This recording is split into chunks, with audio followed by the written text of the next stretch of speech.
Hello everyone. आज का जो हमारा चैप्टर है वो है cell cycle and cell division.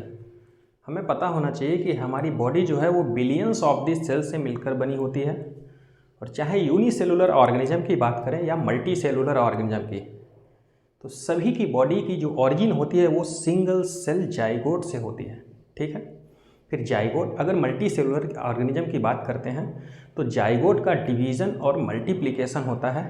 फिर ऑर्गेनिज्म का जब फार्मेशन होता है तो उसमें बिलियंस ऑफ दी सेल्स बन जाती हैं। ठीक है। तो चाहे यूनिसेलुलर हो या हो मल्टी सेलुलर, सभी की बॉडी की ऑरिजिन जो होती है वो सिंगल सेल से ही हुई है। ठीक है। तो इसी चैप्टर में हम पढ़ने वाले हैं कि कैसे सिंगल सेल्स जो होती है उसमें क्या ऐसा प्रोसेस हो जाता है कि मल्टीपल सेल्स में ये चेंज हो जाती है। क्यों चेंज होती है मल्टीपल सेल्स में, ऐसा क्या प्रोसेस होता है, और वो प्रोसेस इतना क्यों रिक्वायर्ड होता है कि मल्टीपल सेल्स में ये कन्वर्ट होना पड़ता है इसको। ठीक है। तो सबसे पहले इसमें हम बात करेंगे सेल साइकिल की, और उसके बाद हम बात करने वाले हैं सेल डिवीज़न की। तो समझ लेते हैं पहले कि सेल डिवीज़न क्या होता है। ठीक है। क्योंकि सेल डिवीज़न के दौरान जितने भी प्रोसेस होते हैं, जितनी भी स्टेजेज आती हैं, वो एक सीक्वेंस में होती रहती हैं, उसी को बोल दिया गया है सेल साइकिल। तो सबसे पहले हम यहाँ पे बात करेंगे सेल डिवीज़न की रिक्वायरमेंट की होती है। देखो, सपोज दैट ये सिंगल सेल्स हैं। ठीक है। एक स्मॉल सेल है, उसमें ये जो बाहर है वो है साइटोप्लाज्म,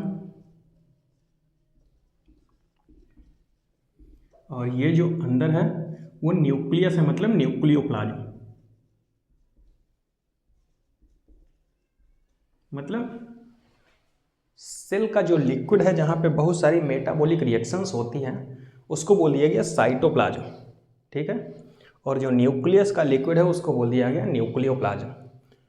अगर ये सेल लिविंग स्टेज में है ना, तो लिविंग की प्रॉपर्टी क्या है, इंटरनल ग्रोथ होगी। ठीक है। अगर इस सेल में ग्रोथ होगी तो न्यूक्लियस का भी साइटोप्लाज्म बढ़ेगा, और सेल का मतलब न्यूक्लियस का फ्लूइड जिसको न्यूक्लियोप्लाज्म बोला गया है उसमें भी इंक्रीमेंट होगा, और सेल के फ्लूइड में भी इंक्रीमेंट होगा। ठीक है। तो इस प्रोसेस को हम बोल देंगे ग्रोथ, और जब ग्रोथ होगी ना तो सेल का साइज भी बढ़ेगा, और सेल का साइज बढ़ने को क्या बोलते हैं कि सेल का साइटोप्लाज्म ओवरऑल बढ़ रहा है। तो अभी देखिए सेल के अंदर एक कमांडिंग सेंटर क्या है, न्यूक्लियस। ठीक है। वो ओवरऑल सेल पे क्या अपना कमांड स्थापित किया है। ठीक है। कंट्रोल किए है पूरी सेल को, इसीलिए तो बोला गया है nucleus is the commanding centre of the body. Body में क्या है, ब्रेन, ऐसे ही सेल के अंदर क्या है, न्यूक्लियस। क्लियर।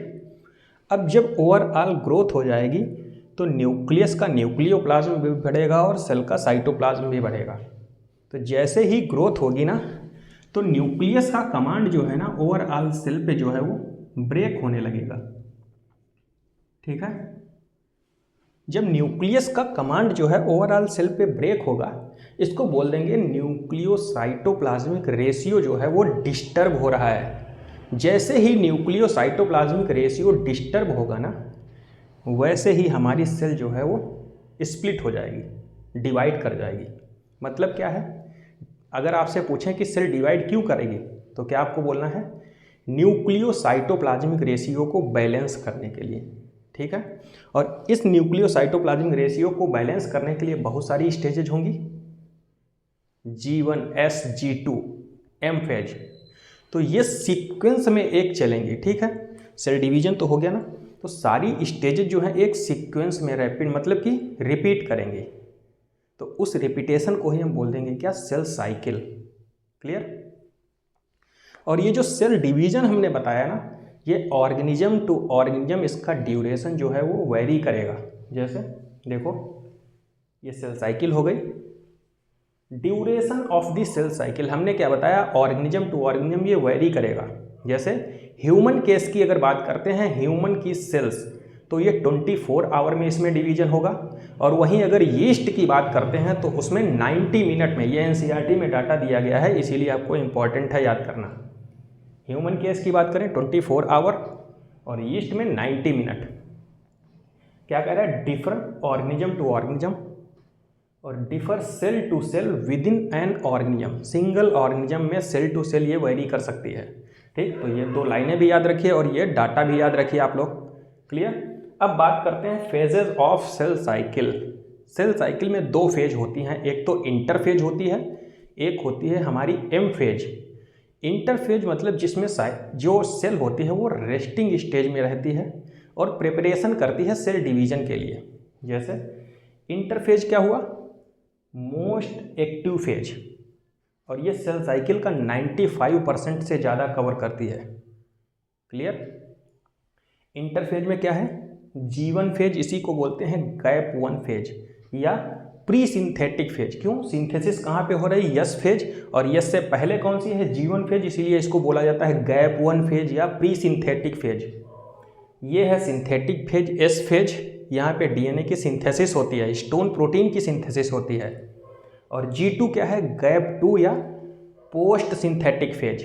ठीक है, तो देखो प्री डीएनए सिंथेटिक G1 को बोला गया है, DNA synthesis phase S phase को बोला गया है, और G2 को बोला गया है post synthetic, post DNA synthetic phase. Clear. अब देखो एम फेज की अब बात कर लेते हैं। एम से क्या होता है, माइटोटिक फेज। ठीक है, माइटोटिक फेज। और यहाँ पे जो होता है, जो सेल होती है बहुत ज़्यादा ड्रामे करती है। ठीक है, मतलब कि बहुत डिस्टर्बेंस शो करती है, इसीलिए इसको बोल दिया जाता है मोस्ट ड्रामेटिक फेज। ये आपके एग्जाम में पूछ चुका है कि most dramatic phase of the cell cycle, तो क्या बोलेंगे, एम फेज। क्लियर। तो एम फेज जो होती है मोस्ट ड्रामेटिक फेज होती है। इसका कितना परसेंट, वो 90%, 95% से ज़्यादा कवर कर रही थी टाइम ये, तो कितना बचा 5%, तो ड्यूरेशन कितना है 5% से कम। क्लियर। अब देखो एम फेज में क्या होता है, साइटोप्लाज्म में भी डिवीजन होता है और न्यूक्लियस में भी डिवीजन होता है। न्यूक्लियस के डिवीजन को हम बोल देते हैं कैरियोकाइनेसिस, और साइटोप्लाज्म के डिवीजन को बोलते हैं हम साइटोकाइनेसिस। तो सबसे पहले यहाँ पे न्यूक्लियस का डिवीजन होता है, उसके बाद होता है साइटोप्लाज्म का डिवीजन, मतलब फर्स्ट कैरियोकाइनेसिस देन साइटोकाइनेसिस। ठीक है, तो ये ओवरऑल हो गया हमारा फेज ऑफ सेल साइकिल। अब जो ये फेजेज होती हैं ना, सेल डिवीजन जो होता है, सेल साइकिल होता है, वो जेनेटिकली रेगुलेटेड प्रोसेस होता है। कुछ एंजाइम जो होते हैं वो इस सेल साइकिल को रेगुलेट करते हैं। ठीक है, देखो जेनेटिकली कंट्रोल्ड प्रोसेस होता है, और जो रेगुलेशन होता है कुछ एंजाइम से, वो कौन कौन से हैं, देखो साइक्लिन प्रोटीन होती है और CDK मतलब साइक्लिन डिपेंडेंट काइनेस एंजाइम, तो इनसे ये रेगुलेट होता है। ठीक है, अभी बताएंगे कि रेगुलेशन कैसे होता है। फेजेज कौन कौन से बताइए, पहले G1, फिर S, फिर G2 एंड देन M।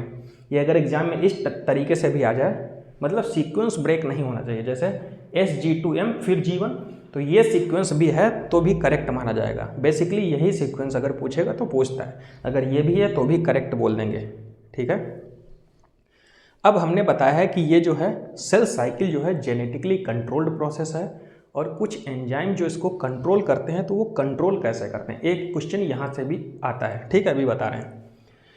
जैसे ये G1, S, G2 and M phase, ये है G0 या क्वेसेंट स्टेज। सबसे पहले G1 स्टेज में जब सेल होगी, एक चीज़ और देख लीजिए, G1 और S के बीच में यहाँ पे मेजर चेक पॉइंट है, वो सेल को चेक करेगा कि इसमें डिवीजन की प्रॉपर्टी है या नहीं है। G2 और M के पास माइनर चेक पॉइंट होता है, वो भी रेगुलेशन करता है सेल साइकिल को।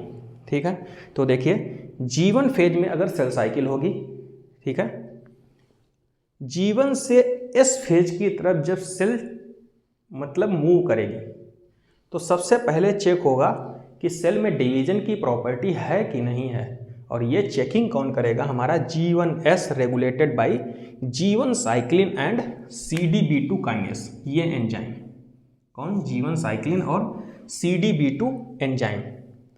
अगर सेल डिवीजन करेगी तो S फेज में चली जाएगी, और अगर सेल डिवाइड नहीं करेगी, सेल में डिवीजन की प्रॉपर्टी नहीं है, तो सेल कहाँ से एग्जिट करेगी, G1 फेज से G0 फेज में।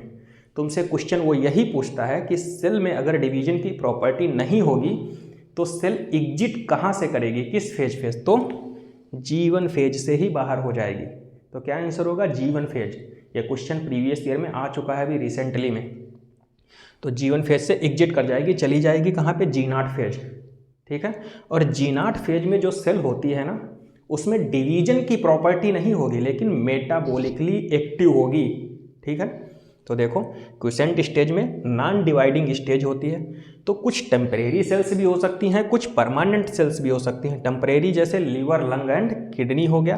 परमानेंट सेल्स जिसमें डिवीजन की प्रॉपर्टी नहीं होती, जैसे सेंट्रियोल ही नहीं पाया जा रहा है, ठीक, तो नर्व सेल हो गया, RBC, platelets, cardiac myocyte, WBC except lymphocyte, ये हैं परमानेंट सेल्स जो डिवाइड नहीं करेंगे, ठीक है। जब चेक पॉइंट से आगे बढ़ेगी, जब डिवीजन की प्रॉपर्टी होगी, फिर G2 में, और यहाँ पे माइनर चेक पॉइंट जो है G2M के बीच रेगुलेटेड बाई माइटोटिक साइक्लिन या CDC2 काइनेस, इसी को बोलते हैं maturation promoting factor. Clear? Maturation promoting factor से जब आगे बढ़ेगा, इसके बाद M फेज से G1 फेज में फिर आ जाएगा, ठीक है। क्लियर?